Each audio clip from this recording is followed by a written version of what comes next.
Ontario Education Online students, and welcome to your lesson about philosophy.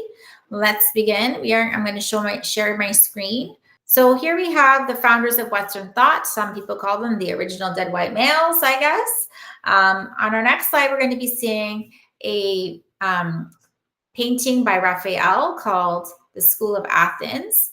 In here, you can see in the center is Plato and Aristotle. But this is just showing the idea of, people gathering together to share ideas, philosophies, etc. Now, before we begin learning about that, let's learn about Pythagoras. He's from the island of Samos. He's a mathematician and philosopher. He was the first to believe that the earth was a sphere rotating around a central fire. He's known for the Pythagorean theorem. For those of you in math who enjoy math, this is where this idea came from. Like the idea of expressing things in a natural order by numbers is from the Babylonians and maybe even the Chinese.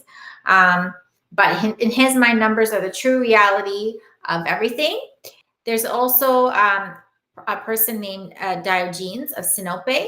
He defied all convention by living in this like kind of tub-like area. People called him a cynic. He was known to be a cynic, which actually means dog. It was a nickname given to him by Plato.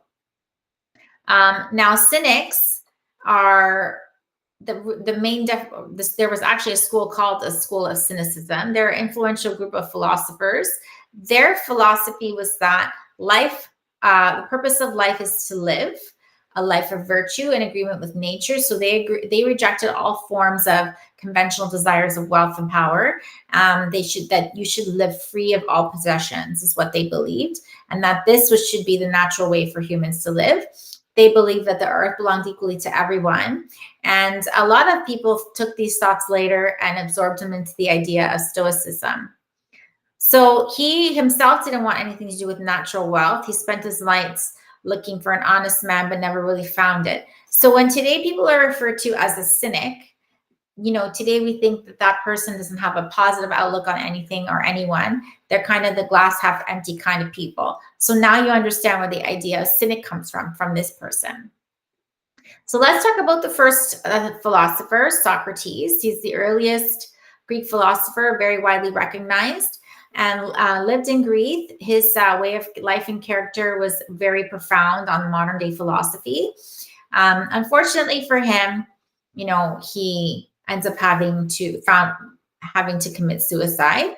But his main question was, how do we in a world, how do we live a moral life, right? And he tried to exert this idea of an influence throughout his conversations with people, but that has influenced even modern philosophy as well. How do you have a moral life? He was considered to be a controversial figure in Athens because oftentimes he was saying things that most people wouldn't necessarily agree with, and he was frequently mocked in the plays and things that were made about him. So even though he wrote nothing, he is depicted in conversation and composition with lots of other people, but he had students. So his student Plato wrote things down about what he said. So he did not write things. The knowledge of him, his life, and his philosophy is based on the writings of his students and other contemporaries. Now, what is the Socratic method? Also used today to refer to him. His idea of engaging in debate and dialogue with other people is how you learn. So it's how we do it today. For example, a teacher poses the question to you, and then rather than give you the actual answers, we engage in dialogue and we discuss and come to terms with what our answer might be. And so this is the Socratic method. It's considered to be one of the more powerful teaching tools. Now, for him, he had to stand before a jury of 500. He was accused of refusing to recognize the gods that the state recognized, and they also believed that he corrupted the youth. So he was put on trial for teaching that there may be other gods than the ones that the state says and the official ones. He was found guilty, and initially he tried to be sarcastic with them and said that he should be rewarded for his actions, but instead what they said to him was that your penalty will be suicide by hemlock. So he had to take a suicide. So this is an image documenting or painting, documenting the death of Socrates.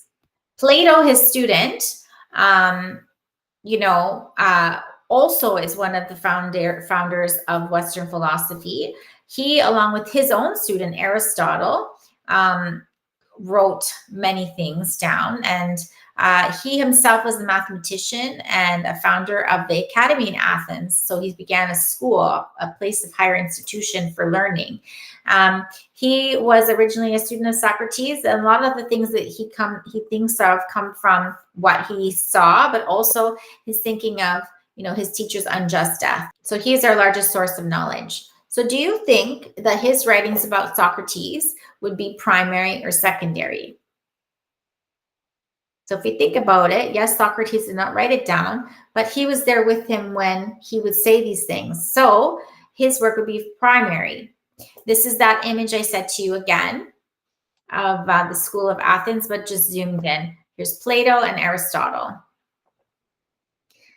So Aristotle was the first to create a comprehensive Western philosophy where he talked about morality, logic of science, politics, and metaphysics. In fact, he is very important in the development of modern day physics.